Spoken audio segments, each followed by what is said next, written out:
আল্লাহ রাব্বুল আলামিন বলেছেন, ওয়ামা মিন দাব্বাতিন ফিল আরদি ইল্লা আলাল্লাহি রিজকুহা।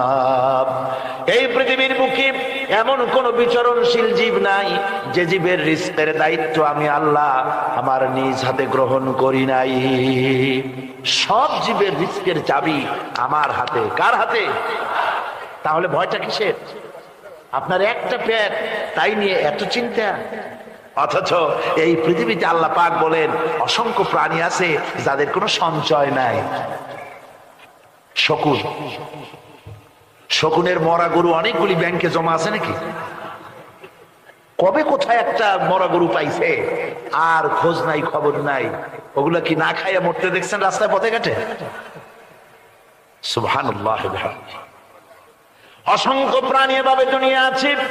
আল্লাহ রাব্বুল আলামিন বলেন যাদের কোনো সঞ্চয় নাই, যারা কোনো সঞ্চয় করে না, এ ধরনের সাপগুলি, শিয়ালগুলি, বাঘগুলি, পাখিগুলি, জলচর প্রাণী, স্থলচর প্রাণী আর অন্তরিক্ষে মহাশূন্যে উড়ে বেড়ায় যে সব প্রাণী, এ ধরনের শত সহস্র কোটি কোটি প্রাণী, তারা সকাল বেলায় খালি পেট নিয়ে বেরিয়ে যায়। খালি পেট নিয়ে সকাল বেলায় বেরিয়ে গেল, আবার সন্ধ্যায় যখন বাসায় ফেরে সমস্ত প্রাণীগুলির পেট আল্লাহ রাব্বুল আলামিন ভরে দেন। সুবহানাল্লাহ। একটা প্রাণীও খালি পেটে বাড়ি ফেরে না। সুবহানাল্লাহ, সুবহানাল্লাহ।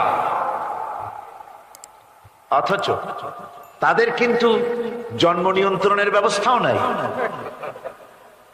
জঙ্গলে যত প্রাণী আছে তারা কি কোনদিন মিছিল করে এসে বলেছে বাংলাদেশ সরকার আমাদের জঙ্গলের মধ্যে কোনো খোঁজ খবর তো আপনারা রাখেন না, এখানে বাচ্চা কাচ্চা বেশি হইতেছে আর খাওয়াইতে পারি না, এবার কিছু পরিবার পরিকল্পনার ওষুধপত্র পাঠান?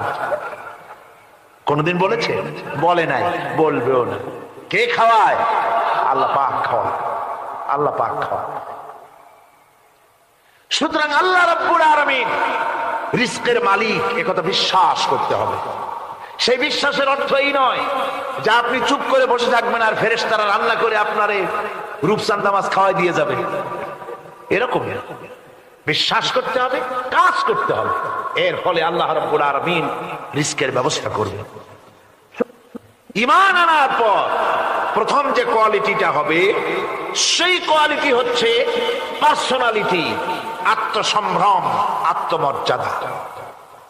দুনিয়ায় কারো সামনে মাথা সে নত করবে না, মাথা নত করবে কেবলমাত্র আল্লাহর কাছে। সে বিশ্বাস করবে খাইরিহি ওয়া শাররিহি মিনাল্লাহি তাআলা, ভালো মন্দ সব কার কাছ থেকে হয়? আল্লাহর কাছ থেকে হয়।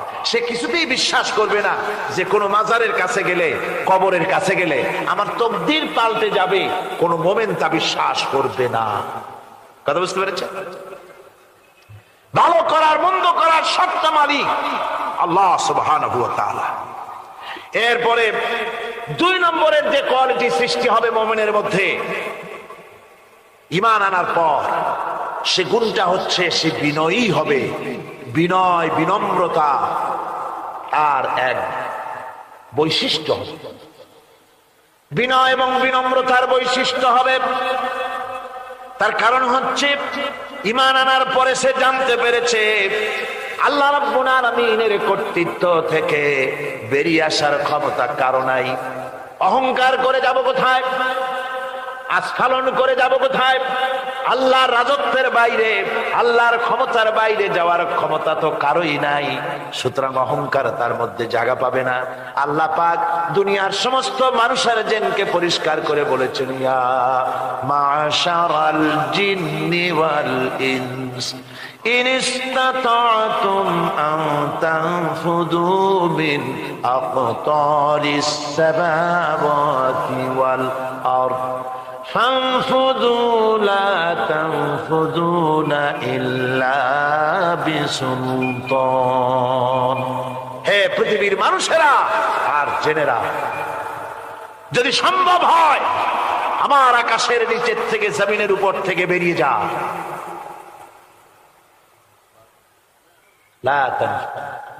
বেরিয়ে যেতে পারবে না। আমি আকাশ এবং জমিন থেকে যদি সম্ভব করতে পারো বেরিয়ে যা। আর যদি কোনো আকাশ থাকে তার নিচে যা, আর যদি কোনো জমিন থাকে তার উপরে যাও।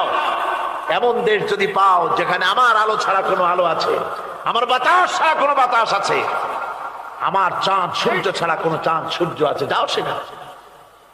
আল্লাহ রাব্বুল আলামিন বলেন নাই এরকম যাওয়ার কোনো উপায় নাই। আমি আল্লাহ রাব্বুল আলামিন আকাশ আর জমিন দিয়ে প্যাকেট করে রেখেছি, আটকায় রেখেছি। আমার রাজত্ব থেকে, আমার ক্ষমতা থেকে, আমার কর্তৃত্ব থেকে বেরিয়ে যাওয়ার ক্ষমতা কোনো মানুষের নাই, কোনো জিনের নাই, কোনো প্রাণীর নাই। সুবহানাল্লাহ। মানুষ হচ্ছে অহংকার কিসের হবে? তোমরা হচ্ছ ফকির। আল্লাহ পাক বলছেন ওয়াল্লাহুল গনিয়্যু ওয়া আনতুমুল ফুকারা। আল্লাহ হচ্ছেন গনি। আল্লাহ কি? গনি, বেনিয়াস, বেপরোয়া। ফাআলুল লিমা ইউরিদ, যা খুশি তাই করে, কারো মুখাপেক্ষী নয়। কোরআনে কারীমে রব্বুল আলামিন বলেছেন নবী আপনি আমার ব্যাপারে, আমার গুণাবলীর ব্যাপারে বলুন। কুল হুয়াল্লাহু আহাদ, পড়েন সবাই। কুল হুয়াল্লাহু আহাদ আল্লাহুস সামাদ লাম ইয়ালিদ ওয়া লাম ইউলাদ ওয়া লাম ইয়াকুল লাহু কুফুয়ান আহাদ। আল্লাহ পাক বলেন বান্দারে, ও আমার নবী আপনি বলুন আল্লাহ পাক এক এবং একক, তিনি নিরঙ্কুশ, তিনি বেনিয়াস, তিনি কারো মুখাপেক্ষী নন, তিনি কাউকে জন্ম দেন নাই, তাকেও কেউ জন্ম দেয়নি। আকাশ এবং জমিনে আল্লাহর সমকক্ষ কেউ নাই। তোমরা হচ্ছ ফকির আর আমি আল্লাহ হচ্ছে বেনিয়াস। লিল্লাহি মা ফিস সামাওয়াতি ওয়া মা ফিল আরদ, আকাশে যা আছে জমিনে যা আছে সব আল্লাহ। সব কার? আল্লাহ পাকের। সুতরাং কিসের অহংকার, কিসের মাতবাড়ি? মানুষ পেছনের কথা ভুলে যায়, মুঠেই চিন্তা করে না। একটু আগে যারা ক্ষমতায় ছিল আজকে তারা ক্ষমতা হারা, আজকে যারা ক্ষমতায় এলো তারা আবার ক্ষমতা মস্তদে বসে দুনিয়ার সব বিপদাপদ ভুলে যায়। কি করে আরো বেশি লুটপাট করা যায়, আরো বেশি মানুষকে শোষণ করা যায়, মানুষ এই চিন্তাই করে। অহংকারে, ক্ষমতার দর্পে ফেটে পড়ে, চিন্তা করে না পেছনের কথা। আল্লাহ রাব্বুল আলামিন বলেন যারা নাকি মুমিন বান্দাদের বিনয় এবং বিনম্রতা তাদের মধ্যে সৃষ্টি হয়ে যাবে, তার কারণ হলো আল্লাহ পাক বলেছেন ওয়ালা তামশি ফিল আরদি মারহান ইন্নাকা লান তাখরিকাল আরদা ওয়া লান তাবলুগাল জিবালা তুলা। ওয়ালা তামশি ফিল আরদি মারহান, আমার জমিনের উপরে অহংকার করে পা ফেলো না। তুমি কি পারবে অহংকার করে আমার জমিনটাকে বাটাই দিতে? কি বলেন, পারা যাবে? অহংকার করে জমিনের উপরে লাথি মারেন জোরে, জমিন ফাটবে? ফাটবে না, আপনার পা ছিঁড়ে যাবে। আপনি কি পারবেন অহংকার করে পাহাড়ের উচ্চতা লাফ দিয়ে ছাড়াই যেতে পারবেন? তাও পারবেন। সুতরাং আল্লাহ পাকের উপরে ঈমান আনলে পরে তাদের মাথা এভাবে নত হয়ে যায়, অহংকার তাদের মধ্যে জায়গা পায় না। অহংকার কিসের? কিসের অহংকার তোমার? মানুষ তার জন্মের কথা, কোরআনে কারীম বলে মানুষ কি তার জন্মের কথা স্মরণ করে না? তোমার তো এমন অবস্থা ছিল দুনিয়ায় উল্লেখযোগ্য বিষয়বস্তু হিসাবে তুমি পরিগণিত ছিলে না। তুমি হচ্ছ, তোমার জন্মের উৎস কথা হচ্ছে এক ফোঁটা নাপাক পানি, এমন নাপাক পানি যা শরীর থেকে নির্গত হলে পরে গোসল করা ওয়াজিব হয়ে যায়। এমন এক ফোঁটা নাপাক পানি যার জন্মের উৎস, তার আবার অহংকার কিসের? পৃথিবীতে অহংকার যারাই করলো আল্লাহ পাক তাদেরকে ভালো করে দেখায় দিলেন। নমরুদকে দেখায়ছেন, ফেরাউনকে দেখায়ছেন, যুগের ছোট ছোট নমরুদ ফেরাউন যেখানে যেখানে খুঁজে খুঁজে ফেরাউন হয়েছে আল্লাহ সকলকেই দেখিয়ে দিয়েছেন। দেন নাই? দেখিয়ে দিয়েছেন। সুতরাং মাথা নিচু করে চলতে হবে, বিদ্যার বড়াই করা চলবে না। কত লেখাপড়া করেছো তুমি? এমএ পাস করেছো, তাতে কি হয়েছে? সবেমাত্র বর্ণবোধ পড়েছো, জ্ঞানের রাজ্যে পা ঢুকিয়েছো, এখনো কিছু শেখনি। টাইটেল পাস করেছো তো কি হয়েছে? কদ্দুর শিখেছো? নিউটনের মতো মানুষ মৃত্যুর সময় বললেন, জ্ঞান সমুদ্রের বেলাভূমিতে দাঁড়িয়ে সামান্য বালু কণা নিয়ে নাড়াচাড়া করলাম, অথই সমুদ্রের কিছুই দেখতে পারলাম না। শেখ সাদি রহমতুল্লাহ আলাইহি ইন্তেকালের সময় বলেছেন, মালুম শোধ কি হিচ মালুম না শোধ, সারা জীবন সাধনা করে বুঝিলাম ইহা যে কিছুই বুঝিলাম না। এগুলি হচ্ছে জ্ঞানীদের কথা। আর কোন রকম ইউনিভার্সিটির বারান্দা দিয়ে 3-4 দিন হাঁটছে, কয় যে সব বুঝি। কি বুঝছো? দেয়ার ইজ নো গড, স্রষ্টা বলতে কেউ নেই। পাগল কি আর গাছে ধরে মিয়া? সুতরাং বিদ্যার বড়াই চলবে না, স্বাস্থ্যের বড়াই চলবে না, অর্থের বড়াই চলবে না।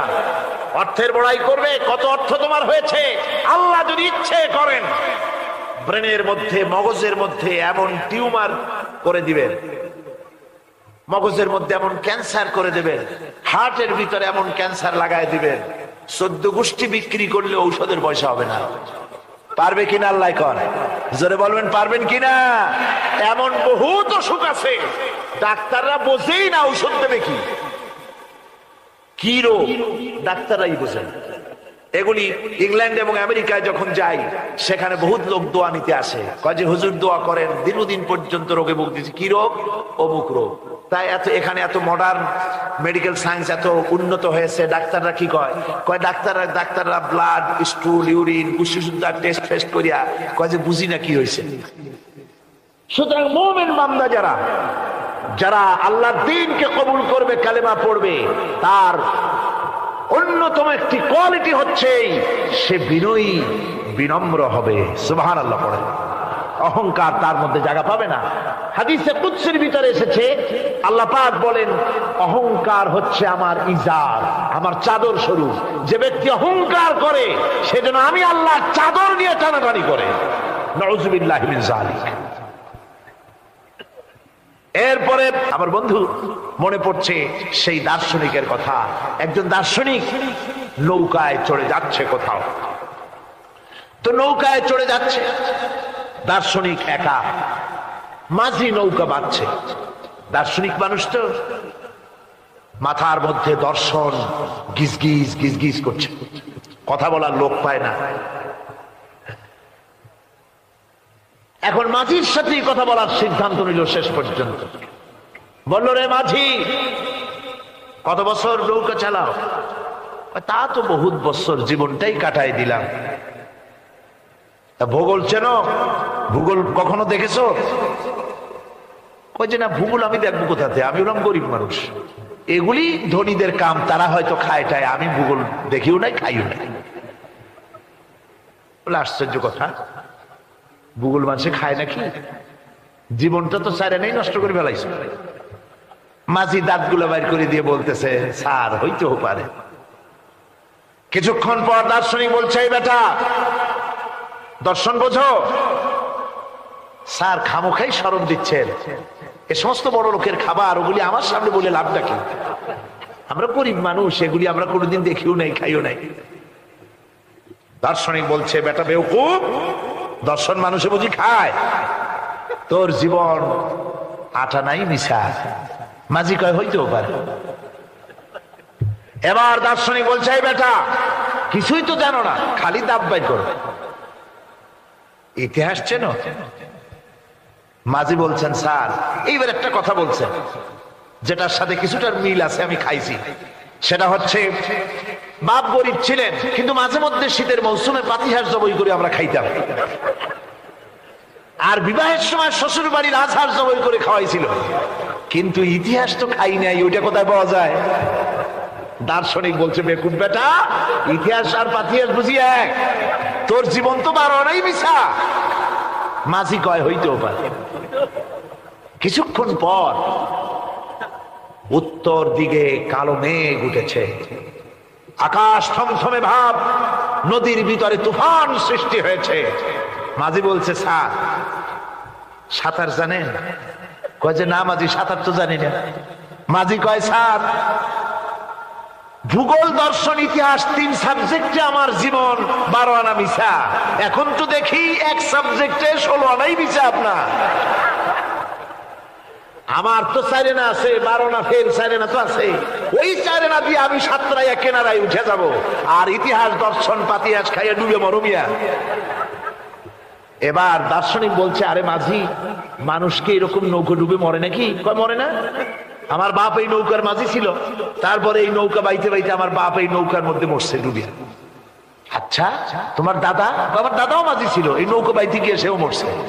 তোমার নানা? আমার নানাও এরকম নৌকা বাইয়া এরকম মাঝি হয়ে মরছে।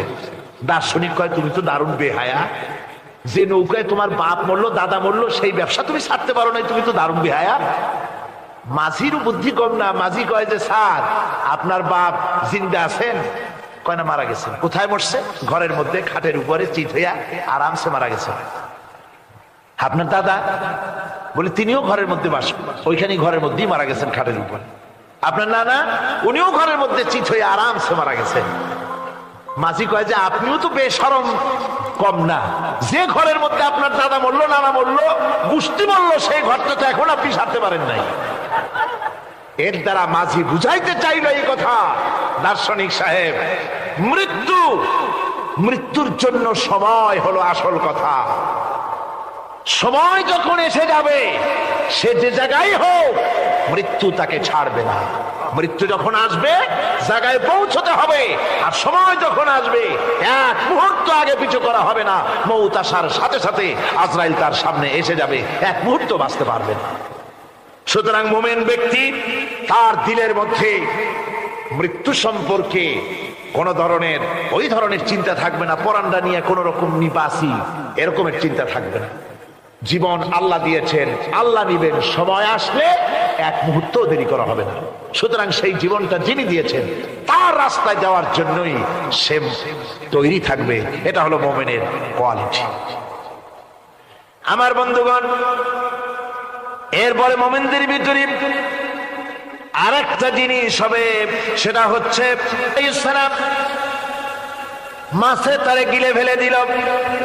হতাশায় তিনি হার্ট ফেল করেন নাই। মাছের পেটের মধ্যে যদি কেউ চলে যায়, বেরিয়ে যাওয়ার জন্য কোনো ব্যাকডোর আছে নাকি? কোন পালাবার কোন রাস্তা আছে? মাছের পেটের জানালা দরজা আছে? কিছুই নেই। তিনি হতাশ হলেন না।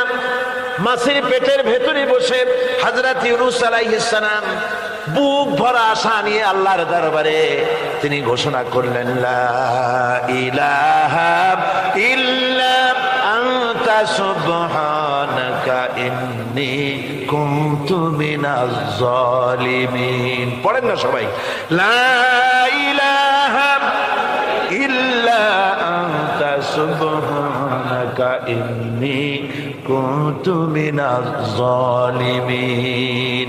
হযরত ইউনূস আলাইহিস সালাম বলেন, আল্লাহ তুমি ছাড়া কোনো ইলাহ নাই, তোমার পবিত্রতা ঘোষণা করছি, আমি জালিমদের অন্তর্ভুক্ত হয়ে গেছি।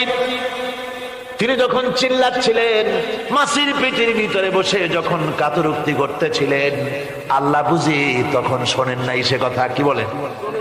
আল্লাহ বুঝি তখন তন্দ্রায় বা নিদ্রায় ছিলেন না? আল্লাহ পাক কি ঘুমান? তন্দ্রায় যান? লা তাখুযুহু সিনাতুন ওয়ালা নাওম। আল্লাহ রাব্বুল আলামিন বলেন, কোন তন্দ্রা বা নিদ্রা আল্লাহ রাব্বুল আলামিনকে স্পর্শ করে না। হযরত ইউনূস আলাইহিস সালাম যখন মাছের পেটের ভিতরে বসে চিৎকার মারলেন, আল্লাহ পাক বলেন, ইউনূস রে, তোমার ওই ডাক কেউ শোনে নাই। দুনিয়ার কোন রাজা বাদশাহ শোনে নাই, দুনিয়ার কোন বন্ধু বান্ধব তোমার শোনে নাই, কিন্তু আমি তোমার আরশের মালিক, আমি রব্বুল আলামিন শুনেছি। শুধু শুনি নাই, সঙ্গে সঙ্গে জবাব দিয়ে দিয়েছি। ফাস্তাজাবনা লাহু ওয়া নাজ্জাইনাহু মিনাল গাম্মি। পড়েন, ফাস্তাজাবনা লাহু ওয়া নাজ্জাইনাহু মিনাল গাম্মি ওয়া কাযালিকা নুনজিল মুমিনিন। আল্লাহ পাক বলেন, আমি জবাব দিলাম। মাছের পেটের ভিতরে বেদনা শুরু হয়ে গেল। মাছ আর তলদেশে শুয়ে থাকতে পারলো না, সাঁতরাতে পারলো না, মাছ ভেসে উঠল উপরে। পেটের যন্ত্রণায় মাছ কিনারায় চলে এসে বমি করে দিতে পারলে যেন বাঁচি, এই অবস্থা মাছের হলো। কিনারায় চলে এলো, বমি করে ইউনূস আলাইহিস সালামকে ফেলে দিল। মাছও বাঁচলো, ইউনূস আলাইহিস সালামও বাঁচলো। আল্লাহ রাব্বুল আলামিন বলেন, মুমিনেরা শোনো, শুধু ইউনূসকে নয়, ওয়া কাযালিকা নুজিল মুমিনিন, এইভাবে করে মুমিন বান্দারা যদি আমাকে ডাকে, আমার কাছে যদি হাত ফাইলায়, আমি আল্লাহ রাব্বুল আলামিন মুমিনদের এভাবে বিপদ মুক্ত করে দেই। আল্লাহ পাক বিপদ মুক্ত করে দেন। ওয়া ইয়াত্তাকিল্লাহ ইয়াজআল লাহু মাখরাজা, আল্লাহকে যে ভয় করে আল্লাহ তার জন্য রাস্তা খুলে দেন। জোরে কোন সুবহানাল্লাহ। দেখেন ইউসুফ আলাইহিস সালাম, জুলাইখা তাকে আটকায় ফেলেছে ঘরের মধ্যে, তালা দেওয়া, খিল দেওয়া, সিটকানি মারা, পালাবার পথ নাই, চতুর্দিকে উলঙ্গ নগ্ন চিত্র। আর এই সুন্দরী যুবতী নারী জুলাইখা তার প্রেম নিবেদন করেছে হযরত ইউসুফের কাছে। যৌবনে ভরা টকবগে যৌবনের যুবক হযরত ইউসুফ আলাইহিস সালাম, সৌন্দর্যের পিরামিড, বাঁচার কোনো পথ নাই জুলাইখার কুপ্রবৃত্তি চরিতার্থ করে দেওয়া ছাড়া। কিন্তু হযরতে ইউসুফ আলাইহিস সালাম আল্লাহ রাব্বুল আলামিনকে ডাকলেন, হতাশায় ভেঙে পড়লেন না, আল্লাহকে ভয় করলেন, আল্লাহকে ডাকলেন। আল্লাহকে ডেকে, আল্লাহকে ভয় করে তালাবদ্ধ দরজার দিকে যখন দৌড় মারলেন, রব্বুল আলামিন আপন কুদরতে দরজার তালাগুলি খুলে দিলেন। ভাইরা আমার, এভাবে করে মুমিনেরা কখনো হতাশ হয় না। ফাইন্না মাআল উসরি ইউসরা, ইন্না মাআল উসরি ইউসরা। মনে রাখতে হবে, দুঃখ কষ্টের সাথে থাকে সুযোগ সুবিধা, আর প্রত্যেক অসচ্ছলতার সাথে থাকে উদার সচ্ছলতা। এর কোনো বিপরীত কখনই হয় না। আল্লাহ রাব্বুল আলামিন এইভাবে করেছে। وَإِذَا سَأَلَكَ عِبَادِي عَنِّي فَإِنِّي قَرِيبٌ। আল্লাহ পাক বলে, বান্দা যখন আমাকে ডাকে, আমি বান্দার একদম নিকটে, তার ঘাড়ের চাইতেও নিকটে। ওয়া নাহানু আকরাবু ইলাইহি মিন হাবলিল ওয়ারিদ। আমি আমার বান্দার সারা যে রগের উপরে তার মাথা, এর থেকেও আমি আমার বান্দার বেশি নিকটে। সুবহানাল্লাহ পড়ে। আমি তোমার কাছে, আমার কাছে মাপ চাও, যত বড় গুনাহ হোক। ওয়াকালা রাব্বুকুম উদউনি আস্তাজিব লাকুম। তোমার প্রভু তোমাকে ডেকে বলেছে, আমাকে ডাকো, আমি মাফ করে দেব। সুবহানাল্লাহ।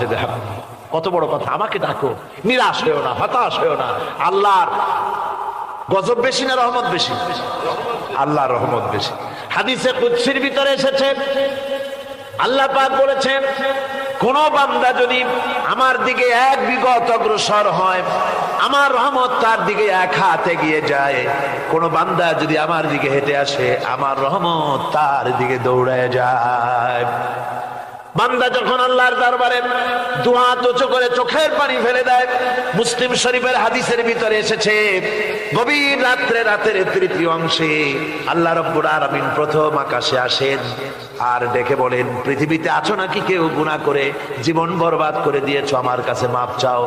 ঋণগ্রস্ত আছো, অসুস্থ আছো, অপমানিত আছো, কে আছো মাজলুম, আমাকে ডাকো, আমার কাছে বলো, আমি ডাকের সাড়া দেব, জীবনের আশা পূরণ করে দেব। ওই সময় যেই সমস্ত লোকেরা কাঁদে তাহাজ্জুদের নামাজ পড়ে, আল্লাহ জিজ্ঞেস করেন ফেরেশতারা, অমুক অমুক দেশে অমুক অমুক বান্দারা কাঁদে কেন? ফেরেশতারা বলে, রব্বুল আলামিন তুমি তো ভালো করে জানো।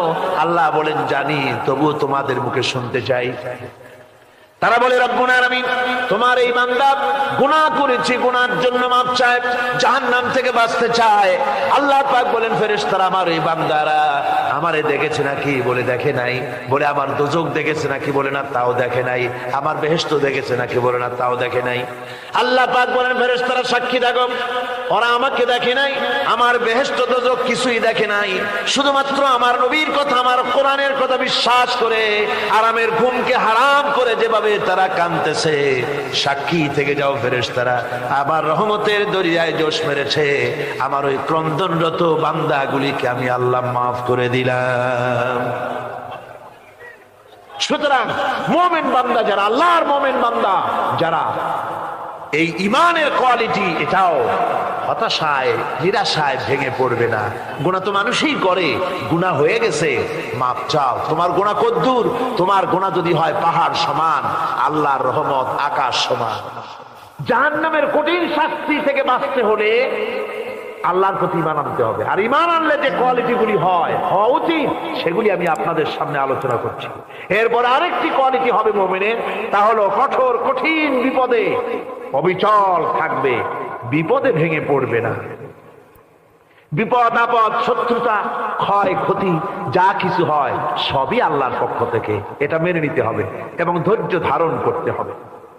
বিপদ মুসিবত শুধু উম্মতের জন্য নয়, দুনিয়ার সমস্ত নবীদের বিপদ এসেছে, হয় নাই? নবীদের বিপদ আসে নাই? কোরআনে কারীম থেকে শুনুন, আল্লাহ রাব্বুল আলামিন বলেন, ওয়া কাযালিকা জাআলনা লিকুল্লি নাবিয়্যিন আদুওয়াম মিনাল মুজরিমিন।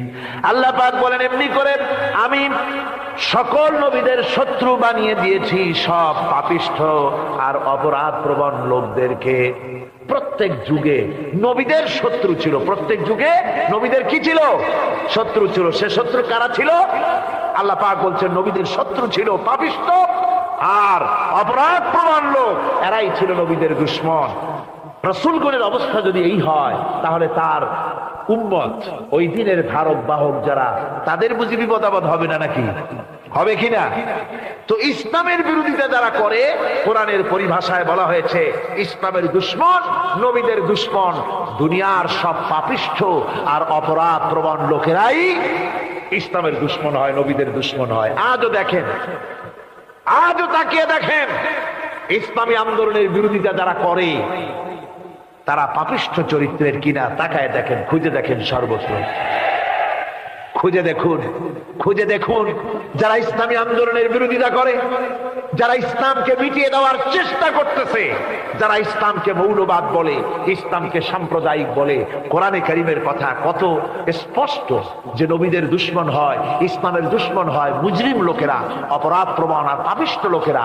আজও আমরা দেখতে পাই এই শ্রেণীর লোকেরা পাপিষ্ঠ এবং সবচেয়ে সমাজের নিকৃষ্ট ধরনের চরিত্রহীন লোক। নামাজ নাই। আপনি খুঁজে দেখেন ইসলামী আন্দোলনের বিরোধিতা যারা করছে, যারা নেতৃত্ব দিচ্ছে, নামাজ নাই, রোজা নাই, চরিত্র নাই, হজ নাই, যাকাত নাই, মদ, জুয়া, জেনা, ব্যভিচার ইত্যাদিতে লিপ্ত। চেহারা দেখলে ছেলেপেলেরা 2 গ্লাস পানি খায় ভর ছোটে। কথা ঠিক কিনা কর? এই হলো অবস্থা। মারে কেন? মুমিনদেরকে, পয়গম্বরদেরকে, সাহাবীদেরকে এবং ঈমানদারদেরকে মারে কেন? তার কারণ হচ্ছে আল্লাহ রাব্বুল আলামিন বলেছেন, ওয়া মা নাকামু মিনহুম ইল্লা আইয়ুমিনু বিল্লাহিল আজিজিল হামিদ। কাফিররা ঈমানদার লোকদেরকে অন্য কোন অপরাধী নির্যাতন চালায় না, নির্যাতন চালায় শুধু এই কারণে যেহেতু মুমিন লোকেরা পরাক্রমশালী, আল্লাহ রাব্বুল আলামিনের দ্বীনকে কায়েম করতে চায়, তার উপরে ঈমান এনেছে, এই কারণেই তারা মারে। ঠিক কিনা কর? যুগে যুগে নবীদের উপরে, সাহাবীদের উপরে যে অত্যাচার হয়েছে, সে অত্যাচার এই কারণেই হয়েছে, অন্য কোনো কারণে নয়। এই কঠিন বিপদে অবিচলতা এবং ধৈর্যের দৃষ্টান্ত নবীগণ পেশ করেছেন পৃথিবীর বুকে। আমরা দেখেছি ইব্রাহিম আলাইহিস সালামকে আগুনে ফালানো হয়েছে, আছে না কোরআন শরীফে? আমি কিন্তু গল্প করতেছি না, সব কোরআনের কথা। কিসের কথা? ইব্রাহিম আলাইহিস সালামকে আগুনে ফালানো হচ্ছে। অপরাধ কি? অপরাধ হচ্ছে হযরত ইব্রাহিম আলাইহিস সালাম দাওয়াত দিয়েছেন, লা ইলাহা ইল্লাল্লাহ। জোরে পড়েন, লা ইলাহা ইল্লাল্লাহ, লা ইলাহা, লা ইলাহা ইল্লাল্লাহ মুহাম্মাদুর রাসূলুল্লাহ। হযরত ইব্রাহিম আলাইহিস সালাম দ্বীনের দাওয়াত দিয়েছেন, এক আল্লাহর দাওয়াত দিয়েছেন, ঈমানের দাওয়াত দিয়েছেন। আর কোন অপরাধ ছিল না। নমরুদ সহ্য করতে পারলো না। কোরআনে কারীমের মধ্যে সব কথাগুলি আল্লাহ পাক এই জন্য বিধৃত করেছেন, এই জন্য কোরআনে কারীমের মধ্যে সব কথা উঠায় দিয়েছেন, যাতে করে মুমিনেরা বিপদ আসলে পরে যেন ঘাবড়ে না যায়। ইব্রাহিম আলাইহিস সালামকে আগুনে ফেলানো হচ্ছে। ফেরেশতা বলছে, ইব্রাহিম তোমারে আগুনে ফেলায় দাও হতেছে, আমার কাছে সাহায্য চাও, আমার কাছে ক্ষমতা আছে, আগুনগুলো উঠাইয়া নমরুদের বংশ জ্বালায় দেব। হযরত ইব্রাহিম ফেরেশতার কাছে সাহায্য চাইছিলেন নাকি? তিনি বললেন, ফেরেশতা তোমার কাছে সাহায্য কেন চাইব? আমি তো এমন কোন অন্ধ আল্লাহর ইবাদত করি না যেই অন্ধ স্রষ্টা তার গোলামের দুঃখ দুর্দশা না দেখেন। আমি তোমার কাছে সাহায্য চাইব না। হযরত ইব্রাহিম আলাইহিস সালাম পাশ করলেন। কি বলেন, পাশ করছেন না? ঈমানের পরীক্ষায় পাশ। আগুনের মধ্যে হযরত ইব্রাহিমকে যখন ফেলানো হচ্ছে, রব্বুল আলামিন আগুনের প্রতি নোটিশ করে দিলেন, ইয়া নারু কুনি বারদাও ওয়া সালামান আলা ইব্রাহিম। আগুন আমার ইব্রাহিমের জন্য শান্তিদায়ক, ঠান্ডা হয়ে যা। এখন কি আর আগুনের বাপের ক্ষমতা আছে ইব্রাহিমের পোড়ানো? আর ক্ষমতা নাই। আমার বন্ধুগণ, ইব্রাহিম আগুনের ভিতরে আরামে বসা আছেন, আর ওদিকে নমরুদ বসে বসে দেখতেছে দূর থেকে। ইব্রাহিম তো জ্বলে না, গায়ের মধ্যে আগুন জ্বলে গেল। ডাক দিয়া কয়, আগুন তোর হলো কি? কেন জ্বালাইতে পারিস না আমার দুশ্মন রে? হলোটা কি তোর? তোর কি জ্বালানো শক্তি বন্ধ হয়ে গেল নাকি? আগুনের ভিতর থেকে জবাব এলো, নমরুদ রে, আমার ভিতরে জ্বালানো শক্তি আছে কি নাই যদি প্রমাণ করতে চাও, টেস্ট করতে চাও, তুই নিজে আয়, তোরে শুদ্ধ তামাম দুনিয়া জ্বালাই দিতে পারি, ইব্রাহিমের এক গাছা পশমও জ্বালাই দিতে পারি না। তার কারণ হচ্ছে আমি হচ্ছি মাখলুক, আল্লাহ হচ্ছেন খালিক। আল্লাহ আমাকে বলেছেন না জ্বালাতে, তুমি 1000 বার বললেও আমি ইব্রাহিমকে জ্বালাইতে পারবো না। কোরআনে কারিমে ঘটনা বলে মুমিনদেরকে সাহস দেওয়া হচ্ছে, মুমিনেরা দ্বীনের কাজ করতে গিয়ে বিপদ আবাজ আসবে, ঈমানের দাবি হলো বিপদ আসবে, আর বিপদ আসলে ঘাবড়ায় যেও না, মুসিবতে পড়ে চিন্তায় পেরেশানে হয়রান হয়ে যেও না। বিশ্বকবি আল্লামা ইকবাল কি সুন্দর করে বলেছেন, আজ ভি হো জু ইব্রাহিম কা ইমা पैदा आग कर सकती है एक अंदाज गुलिस्तान पैदा। ইব্রাহিমের ঈমান যদি আজিও কোথাও হয় বিদ্যমান, করতে পারেন অগ্নিকুণ্ডে খুবসুরত এক গুলিস্তান। আজও যদি আগুনের ভিতরে কোন নমরুদ কোন ইব্রাহিমকে যদি ফেলে দেয়, আল্লাহ রাব্বুল আলামিন আজও আগুনকে ফুলের বাগান বানায়া দিবেন। সুবহানাল্লাহ।